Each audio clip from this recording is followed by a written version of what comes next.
Hi guys, welcome back to another mixing and mastering challenge where I challenge myself to see who can mix and master a track better. Now you might be thinking, how does that work? You can't just go back in time and challenge myself to a mixing and mastering competition. No. I haven't got a TARDIS just yet to make that happen. But what I do have is some of my previous work that I did at college, university, previous freelance work at different times of my career. In the last video, I went up against one of my A-level projects that I mixed and mastered. That took me 6 months to do, and I only had 10 minutes to beat that.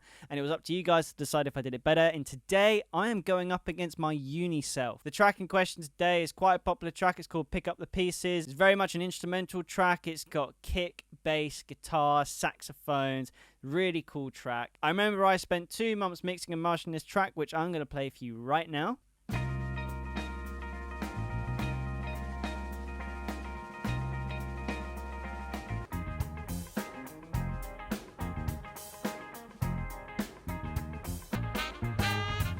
I look at a track and think, okay, there's some very basic processing going on here. I think I could beat myself. But the challenge I faced in the last mixing and mastering challenge was I just ran out of time. I spent too long on the drums. I actually realized the other day that I forgot panning as well on the drums, so you got a mono drum kit. So there's a lot of things to think about at once. It means I end up rushing, so to make this sound better in 10 minutes than I managed to in 2 months, it's going to be a challenge. This is why it's called a challenge. I'm going to set the timer up there again, and we're going to get cracking in 3, 2, 1, let's go. So I'm going to mix from the kick again. I feel like I've got enough techniques in me which I didn't know at university, which will help me get a better sound early on. So I'm confident I can beat myself. That's quite a nice sounding kick actually. We've got a lot to work with there, so I'm going to start EQing again. I'm determined not to spend too long on the drum kit today. So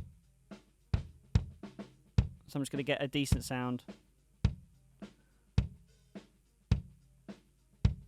Could be slightly rushed as well. Oh, got it clipping. Quite like that. Slight roll off. I'm really happy with that kick sound actually. Really happy. I'm not even gonna listen to the kick out, you know, I'm just gonna go with that. Gonna quickly compress that so it's easy to control. I think I'm just gonna stick with Logic.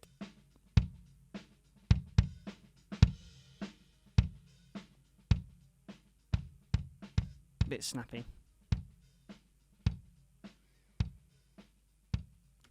Yeah, I like that.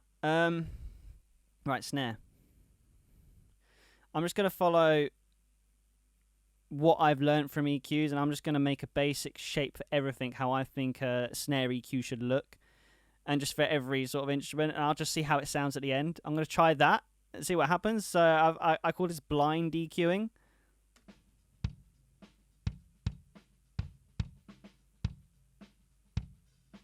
Help if I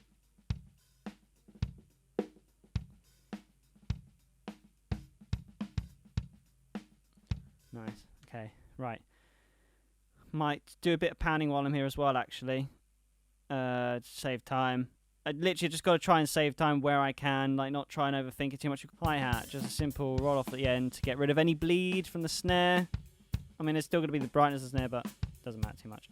I like a little bright hi-hat. Mid-high frequencies would do for that. Toms, right, again, this is gonna, we're gonna have to put a noise gate in to get rid of some bleed. Try and make these drums sound a lot more clean. So it's a high tom will be about here, with a slight roll off, a little bit of presence in the high end, and then that.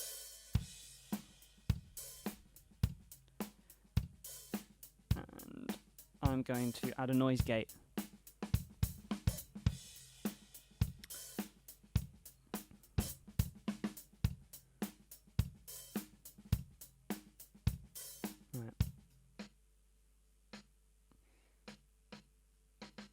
Right. I need to see where these toms are. Here's one. Yep, I like the sound of that. I'm going to copy and paste. In the middle, copy, paste. I hope no one who I mix and master for, if you're watching this isn't how I mix your stuff. I think the reason why I'm finding myself using Logic ones, I'm very comfortable using Logic. I've been using Logic for years, and I know how, like, you know, the plugins do sound good. Obviously, I've got VST plugins which are a lot better, but I think for the sake of this video, I only got 10 minutes. I might just go Logic. I think it levels the playing field a bit, actually, because my younger self and me are then using the exact same sort of software in a way. Like, when it comes to mastering, that might be different, though. I'm going to slap a bit of compression quickly on the output track. Tighten these drums up. They sound quite good, actually. They sound clean. I'm going to drag it down. -12. Yep, that's healthy. We can mix around that. Right, bass. We need to be quick. I'm going to slap a compressor on. Give it a nice... Yeah.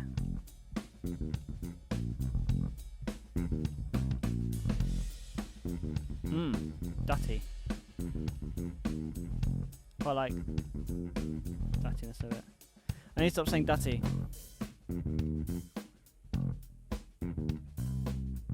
Clean it up a bit. Feel a bit of fret noise for that live feel.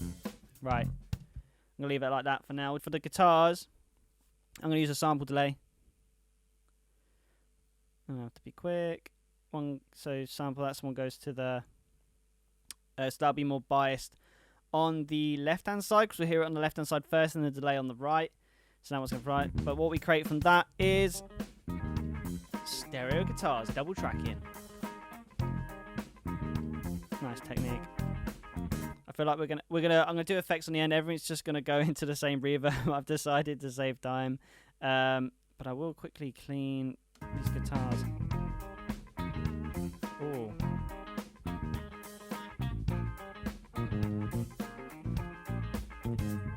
Quite like the detail on the high end. It sounds a bit rough, but I kind of like that in these sorts of recordings.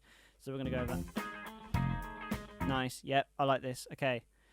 Okay, now we need to get onto the saxophones. So we're going to have one here, one there, because that's one panning. That's one space in like the stereo spread, which isn't really covered by anything. So we're going to put the saxophones there. We're going to make them nice and bright.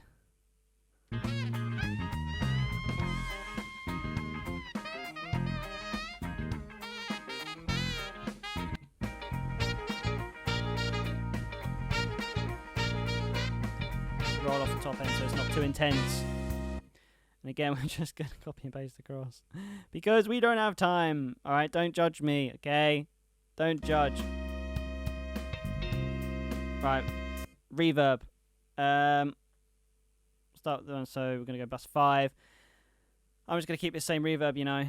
The first reverb that comes up, I think it's like 1.8 or something. You know what? That'll do. I'll just turn this all the way up. Then I'm gonna just there to there. Let's see how that sounds.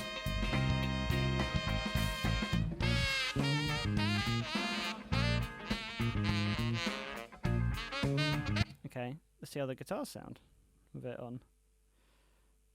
Can make it sound quite nice, actually.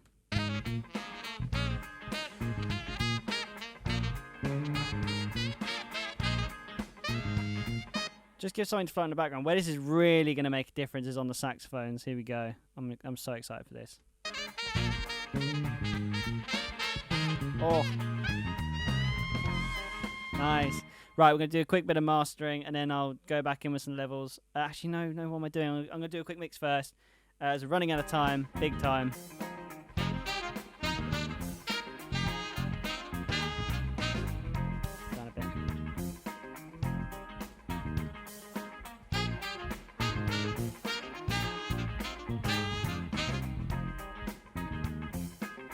Way too hot. Way too hot. Okay. Oh, jeez. Okay, right.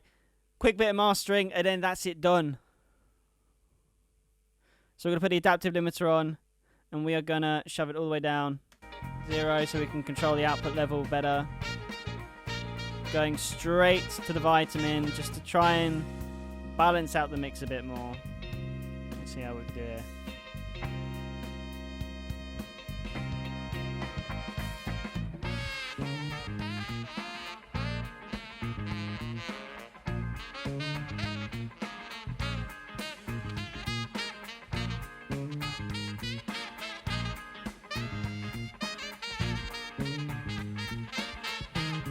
That'll do. Don't want to spend too much time on it.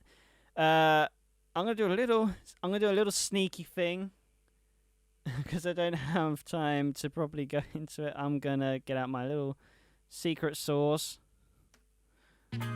Mixcentric.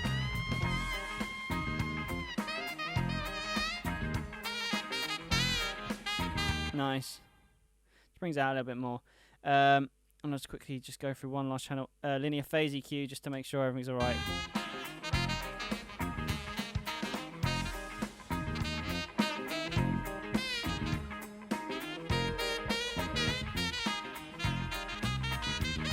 I don't like that frequency.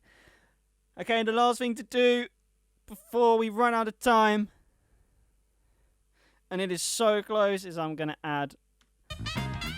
make it louder with the limiter.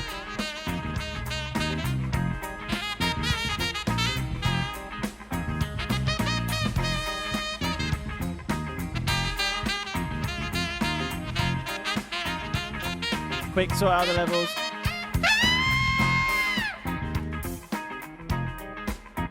And that's it. We're done. I'm telling you now, that is nowhere near the best mixing I've ever done in my life. It's actually far from it. I would be sitting here watching myself right now thinking, oh, why are you doing that? Like, you could do something so much better, or you can make that sound so much better. But when you're actually in the moment where you've got to rush, you just lose track of time, or you get stressed, and then you start forgetting things, or you start making mistakes. Luckily, I didn't forget the panning this time, because that's something I forgot last time. But now the competition's officially closed, and it's up to you to decide who did the better mix. 20-year-old uni student me, or 24-year-old sitting in his bedroom making videos at 10 o'clock at night me. Starting off with my mix.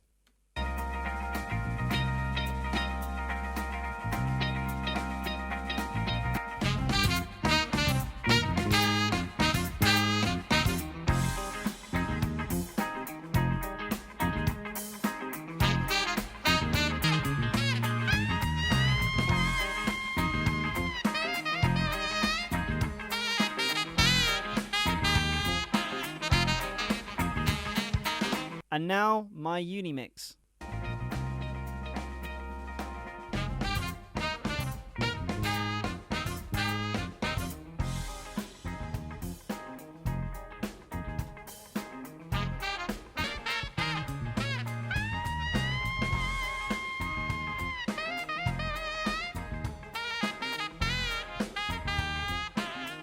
So there you have it, guys. Comment below whose mix you thought was better, and don't worry, I won't take it personally, but I may cry myself to sleep at night if I lose to my younger self. But yes, guys, thank you for watching, and I will see you in the next video.